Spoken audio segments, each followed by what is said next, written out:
Hey everyone, it's Marianne from the New York City Organization of Public Service Retirees with another message regarding the Medicare Advantage Plan, Aetna, that is being proposed by the Municipal Labor Committee and being pushed by Henry Garrido and Michael Mulgrew. So, he put out an email yesterday that said, seeing doctors you know and trust trying to sell you the Medicare Advantage Plan by Aetna one more time. He says that Aetna has an extensive network, and I'm sure it is. However, only 85% of the doctors in America are in the Aetna Medicare Advantage Plan, versus the 96% of the doctors in America that accept Medicare. And if you have a Medigap plan like the one we had with the city, the GHI Senior Care, as long as the doctor accepts Medicare, they must accept your senior care. We've never had a problem being denied anywhere we go. So as long as they accept payment, he says, then they'll still be in the network, which he says is another 10% of the doctors that we are currently seeing in our Emblem Health program.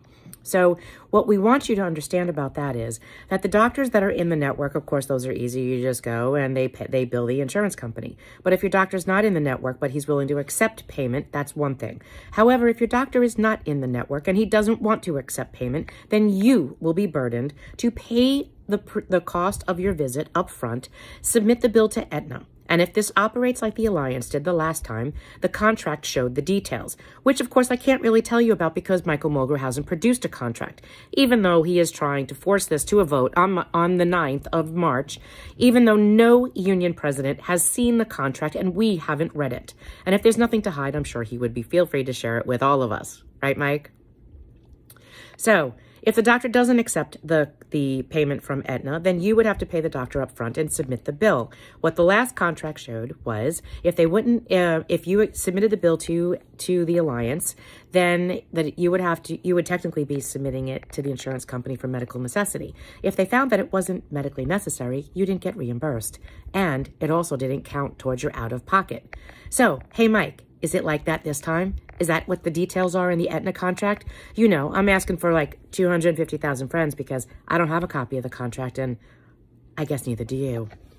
So I'm asking, is that the case? Because no one knows.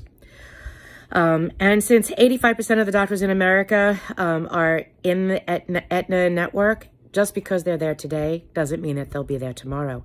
That's another thing with Medicare traditional. We don't have that problem. Just about every doctor we've ever seen that has been taking Medicare still takes Medicare. So that is a problem. And we know that it is. You can ask provider networks in Ohio, Illinois, Maine, and Washington, because those are some of the states that are actually in wars with insurance companies, Medicare Advantage plans that are being dropped or being dropped by the insurer. And we don't need to have that here either. The provider directory is another issue. You want to clear up all these problems? Please post the provider directory. You said in your meeting the other day that Aetna wasn't going to provide the provider directory until after the contract was signed. Not acceptable. And actually, that's one of the things the judge said in the beginning, that it was arbitrary and capricious because we couldn't tell whether or not our providers were in the directory. So, hey, please ask Aetna. Post the directory so we can check our doctors. And we're not buying your argument that our doctors are idiots and that they don't know that they're in the network. You see, because this was the play on words that you did the last time.